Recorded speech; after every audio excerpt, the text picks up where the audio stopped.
রজব মাসের করণীয় ও বর্জনীয়। কুরআনুল কারিমে যে 4টি মাসকে আল্লাহ পাক বিশেষভাবে সম্মানিত করেছেন তন্মধ্যে রজব মাস অন্যতম। সূরা তাওবা আয়াত নং 36। আয়াতটির ব্যাখ্যায় অনেক মুফাসসির বলেছেন, জুলুম ও গুনাহের কাজ সবসময় অপরাধ হলেও উক্ত 4 মাস তথা রজব, জিলকাদ, জিলহজ ও মুহররমে তা আরও মস্তবর। তদ্রূপ এ 4 মাসে নেকামলের প্রতিদানও অনেক বেশি। তবে এ মাসে নির্দিষ্ট কোনো আমলের কথা হাদিসে উল্লেখ নেই, যেমন হাফেজ ইবনে হাজার আসকালানী রহিমাহুল্লাহ বলেন, রজব মাসের ফজিলত ও রোজা অথবা এ মাসের সুনির্দিষ্ট কোনো তারিখে রোজা কিংবা বিশেষ কোনো রাত্রি উদযাপন সম্পর্কে নির্ভরযোগ্য কোনো হাদিস বর্ণিত হয়নি।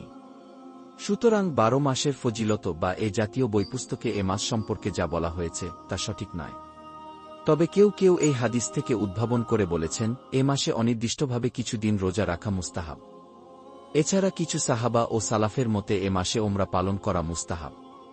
রজব মাসের আমল সম্পর্কে একটি হাদিসে এসেছে, হযরত আনাস রাদিয়াল্লাহু তাআলা আনহু বলেন, রজব মাস আগত হলে রাসূল নিম্নোক্ত দোয়া পাঠ করতেন, আল্লাহুম্মা বারিক লানা ফি রজব ওয়া শাবান ওয়া বাল্লিগনা রমাদান। অর্থ, হে আল্লাহ, আমাদেরকে রজব ও শাবান মাসে বরকত দাও এবং রমজান পর্যন্ত পৌঁছে দাও। মুসনাদে আহমদ 2346 নং হাদিস।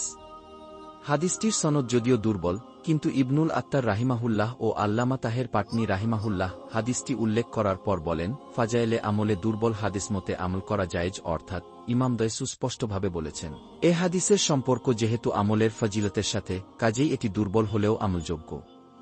হাফেজ ইবনে রজব হাম্বলি হাদিসটিকে দুর্বল আখ্যায়িত করা সত্ত্বেও এ থেকে প্রমাণ গ্রহণ করে বলেন, বরকতময় সময় পর্যন্ত বেঁচে থাকার জন্য দোয়া করা মুস্তাহাব, যাতে তখন আমল করা যায়।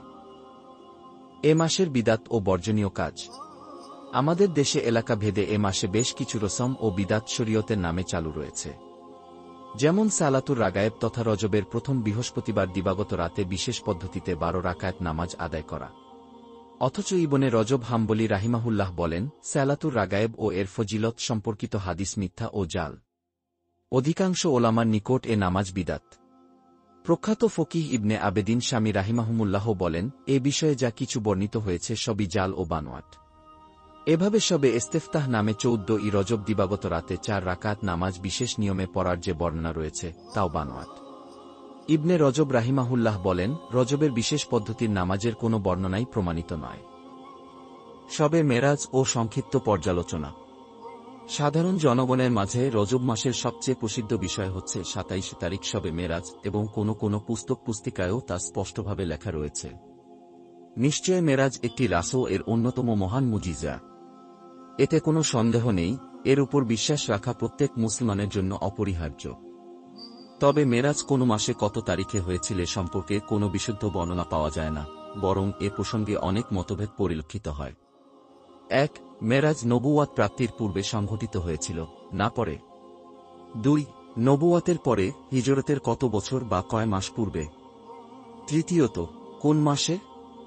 রবিউল আওয়াল, রবিউল আখের, রজব, রমজান, শাওয়াল, জিলকাদ ও জিলহজ সহ 7টি মত রয়েছে।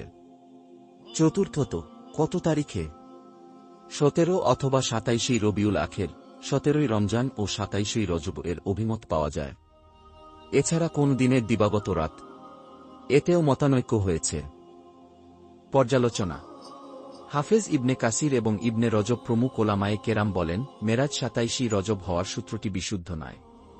হাফেজ ইবনে তাইমিয়া রহিমাহুমুল্লাহ বলেন, মেরাজ কোন মাসে, কোন দশকে ও কত তারিখে হয়েছে, এ বিষয়ে কোনো প্রমাণিত দলিল নেই। এ সম্পর্কে যে সমস্ত বর্ণনা রয়েছে তা বিচ্ছিন্ন ও মতভেদপূর্ণ, এতে নিশ্চিত হওয়ার মতো কিছু নেই। এরপরেও যদি মেনে নেওয়া হয় যে 27 রজব বা অন্য কোনো সুনির্দিষ্ট তারিখে মেরাজ সংঘটিত হয়েছে, তখনও উক্ত তারিখ উদযাপন বা বিশেষ গুরুত্ব প্রদান কিংবা কোনো আমল করার দলিল প্রমাণ নেই। কেননা সাহাবা তাবেঈন থেকে মেরাজ উপলক্ষে কোনো কিছু পালন বা আমল করার কোনো দলিল পাওয়া যায় না। এতে করণীয় কিছু থাকলে অবশ্যই তারা করতেন। এভাবে মেরাজ উপলক্ষে মসজিদে সমবেত হওয়া, অধিক বাতি জ্বালানো, ওয়াজের আয়োজন করা, মেরাজের নামাজ হিসেবে নামাজ পড়া ও পরের দিন রোজা রাখা, এসবই শরীয়ত বহির্ভূত ও বিদাতের অন্তর্ভুক্ত। ইবনে তাইমিয়া রাহিমাহুমুল্লাহ বলেন, মেরাজ মনে করে কোনো রাত নির্ধারণ করে ইবাদত বা অন্য কিছু করা মুসলমানদের জন্য জায়েজ নেই। অনুরূপ যে ব্যক্তি রজবের ২৭ তারিখে রোজা রাখবে, আল্লাহ তার আমল নামায় ৬০ মাস রোজা রাখার সওয়াব লিখে দিবেন। এ বর্ণনাটিও অগ্রহণযোগ্য।